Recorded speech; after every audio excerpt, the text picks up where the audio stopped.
अज्ञान की शक्तियां दुरुपयोग करने हेतु प्रेरित करती हैं, किंतु जो अपनी शक्तियों और अपने सामर्थ्य के प्रति अपने उत्तरदायित्व को समझाए, जो न केवल अपने अपितु अपने से पहले संसार के उद्धार हेतु प्रोत्साहित करे, वो ज्ञान है। ज्ञान का मूल उद्देश्य ही परोपकार है, सृजन है।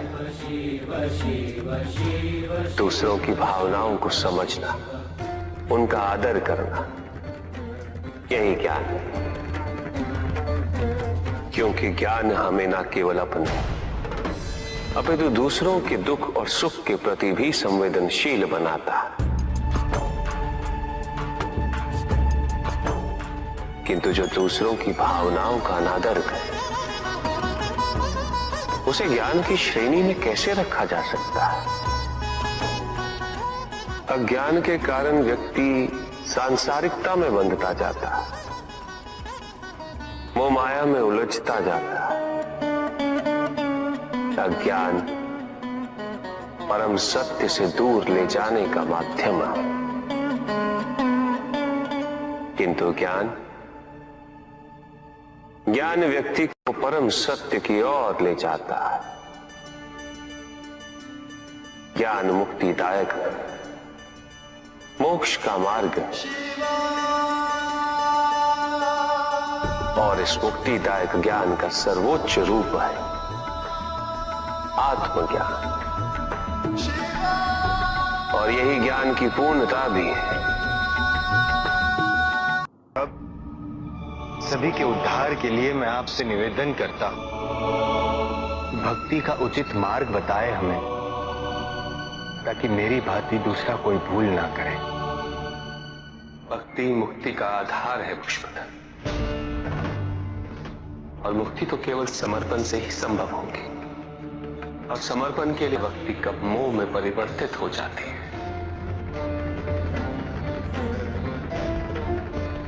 और ऐसे में पथ भ्रमित होना अनिवार्य है।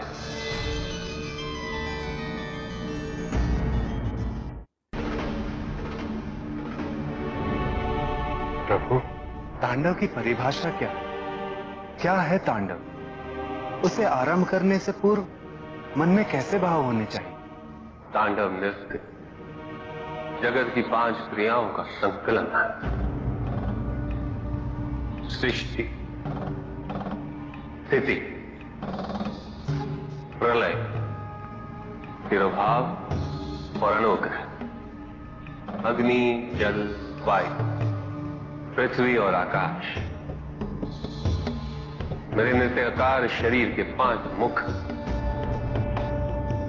इन्हीं 5 भूतों से ब्रह्मांड का निर्माण होता। पृथ्वी से सभी भूतों के शरीर बनते हैं, और उनका पालन जल से होता है, और संपूर्ण भूतों का अंत अग्नि से होता है।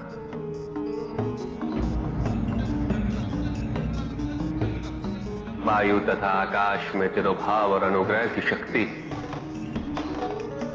इस प्रकार मेरे ये 5 महाभूत मुख मेरे नृत्य की 5 महाक्रियाओं का प्रतीक है। धन आवश्यक है ऋषियत्र,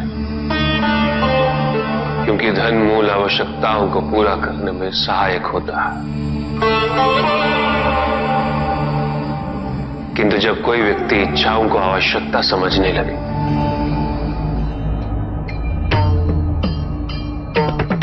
तो धन कितना ही क्यों ना पर्याप्त नहीं होता,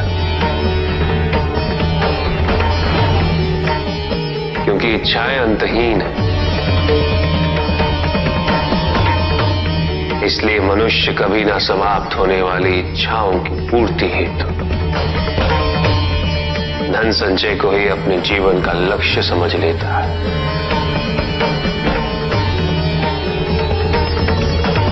वो लोभी बन जाता है।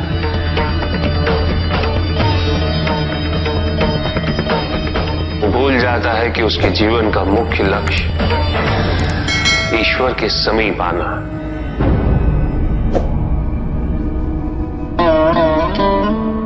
ऐसे लोभी व्यक्तियों को अपनी मृत्यु के समय भी यही दुख रहता है कि उन्होंने क्या कुछ नहीं पाया, क्या शेष रह गया। ऐसे समय में वो एक क्षण के लिए भी ईश्वर का स्मरण नहीं करते, अपने जीवन की निरर्थकता और व्यर्थता का बोध नहीं होता। बिल्कुल चाहिए धन चाहे कितना भी हो ऋषियत्र, मूल आवश्यकताएं तो केवल उतनी ही। तन ढकने के लिए वस्त्र, पेट भरने के लिए आहार और शरण के लिए भवन।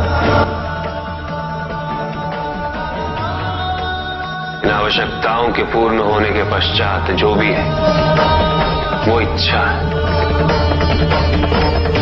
धनी व्यक्ति के पास जो भी अतिरिक्त धन होता है वो उसे दान करना चाहिए, उनके उद्धार के लिए जो अपनी मूल आवश्यकताओं को पूरा नहीं कर सकते।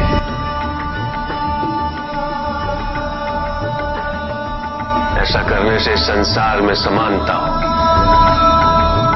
द्वेष नहीं होगा, सद्भावना बनी रहेगी। किंतु कुछ व्यक्ति इस तथ्य को समझ ही नहीं पाते। उन्हें अपने एकत्रित किए हुए धन से इतना मोह हो जाता है कि वो उसका एक अंश भी किसी और को नहीं देना चाहते।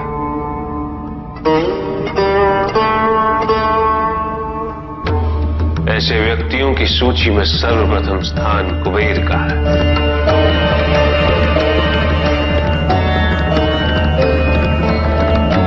इस संसार में सबसे अधिक धन उन्हीं के। शक्तिशाली बनना अत्यंत कठिन है, किंतु उससे भी कठिन होता है शक्तिशाली बने रहना। और इसके लिए आवश्यक है कि हम शक्तियों से प्राप्त हुए उत्तरदायित्व का सम्मान करें।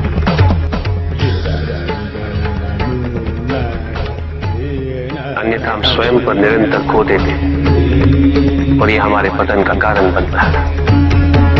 युद्ध में की गई भूल और उपलब्धियों से कुछ न कुछ सीखना आवश्यक है कार्तिक। बुराई और अच्छाई के मध्य ये युद्ध निरंतर चलता रहेगा। आज एक अध्याय समाप्त हुआ है, कल दूसरा अध्याय आरंभ होगा। जब तक इस समस्त संसार में बुराई है तो अच्छाई भी होगी,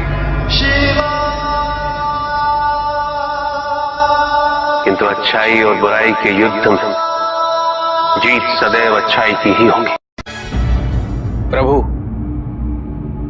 क्या संसार में केवल सुख का होना संभव नहीं है? प्रत्येक आत्मा का लक्ष्य केवल सुख की प्राप्ति ही तो है।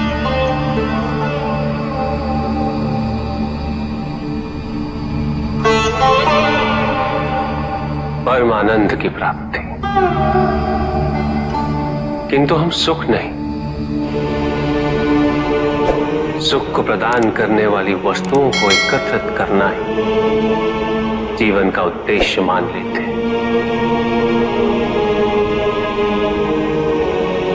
ये समस्त संसार माया है, सब कुछ नश्वर है।